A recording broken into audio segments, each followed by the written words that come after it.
had this conversation with someone the other day. I don't know how many times I've had the same conversation with people who are struggling to see God because they're looking at the Old Testament and they see violence and wrath and they just don't know how to process it. They don't know what to do with stories like the flood. We treat it like a kid's story, but it's not really a kid's story. Think about all the people that were scratching and knocking at the side of the ark just trying to get in. Or the people who climbed up on top of mountains or climbed up trees just to keep their head above water. And the mourning and the wailing and the weeping that was happening outside until there was just utter silence.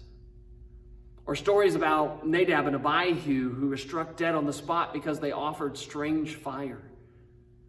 Or stories about people like Korah and Dathan and Abram who had rebelled against Moses, and God caused the earth to open up and swallow them and their families. Stories about the Israelites who were beginning to worship Baal at Peor, and God caused this plague to come against them, and 24,000 people died. Or how about the story of Uzzah, who simply reached out to steady the ark that was falling off the cart? And before we get to the New Testament and think, well, that's the God of the Old Testament, the God of the New Testament, he's different, he's a God of love, he was converted to Christianity. Think about Ananias and Sapphira, who were struck dead because they simply lied about how much they sold their land for and how much they gave to the brethren. And so what do we do with that? How do we process that? Some people just want to ignore it, or they want to stick their heads in the sand when the subject comes up, but that's just not helpful. Honestly, these are extreme examples. God didn't strike everybody dead in the Old Testament that sinned against him, and he's not doing that now either. But instead, these stories are meant to demonstrate something that's very important for us to understand. And that is that we deserve that. We do. We've rebelled against God. We've betrayed him. We've all sinned and fall short of his glory. Yet far too often, we look at sin way too casually. We deal with it take it way too lightly.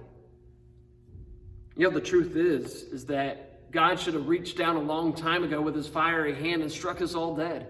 He should have cast us all headlong into hell and eternity out from his presence. But if we never see that, we're never going to understand the magnitude and the wonderful message of the gospel. And that is that we don't have to experience his wrath. The truth is, a price needed to be paid. God is a God of justice. And when he says that sin deserves death, it always rightfully deserves death. But at the same time, God's a God of love, and he longed for us not to have to pay that price. And so an answer was found. Somebody could die for us, and not just anybody. His only begotten Son, Jesus Christ, bore his wrath in his own body on that cross for us, so that we wouldn't have to experience God's wrath.